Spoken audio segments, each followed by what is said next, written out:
Hey, do you guys remember when the #1 seeds would always make it to the Final Four? How's your bracket looking now?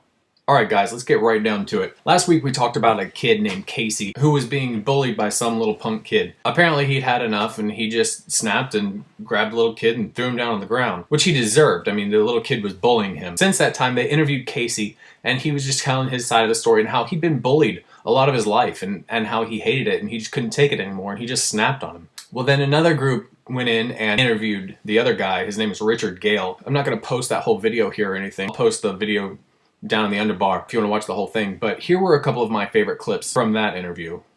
Love you too. In the middle of a supportive phone call from his mum, it's clear that Richard Gale is a young boy under a lot of pressure.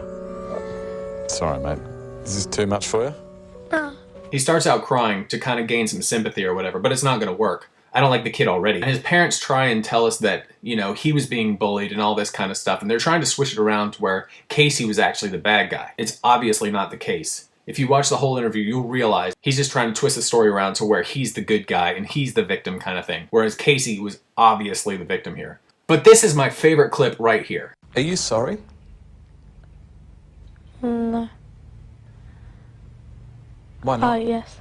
He's not even sorry. He's not sorry at all for what he did. I'm so glad that that happened to him. I am. I know that sounds terrible for me to say, doesn't it? But this kid was making Casey's life miserable, and he deserved it. He deserved to be slammed into the ground. So for that, Casey is a hero, at least in my book, and apparently a couple 100,000 people on Facebook as well, because they've joined this group to support him and say, you know, hey, good job. And in all honesty, I wish something like this could have happened when I was in high school and when I was in middle school. Stuff like this happened to me. You know, I was bullied in middle school and high school and I hated it. And it wasn't from some big guy or anything like that. It was from some scrawny kid like that. But it didn't matter because that wasn't, you know, wasn't my personality or anything to fight back or do anything like that. I hated certain parts of the day because I knew that I would run into that kid. I knew that I would. And there was nothing I could do about it. But for this kid to stand up for himself, I think that's awesome. I think it's amazing. And I think more kids should stand up for themselves and stop the bullying that's going on. It's ridiculous and it's unnecessary, and I hate that it's happening. I hate that this is happening to kids. They have no one to talk to because they think if they say something, then it's just going to get worse. And a lot of times it is.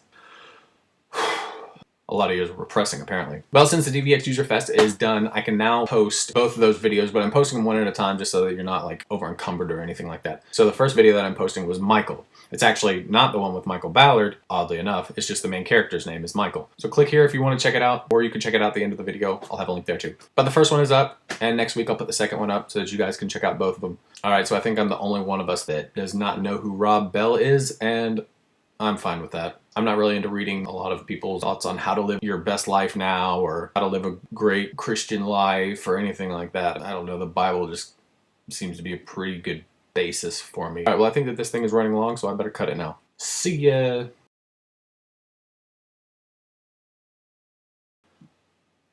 Lemonade. A taste worth standing in line for. Oddly enough, there's really not a lot of flavor to it, so it's not really worth standing in line for.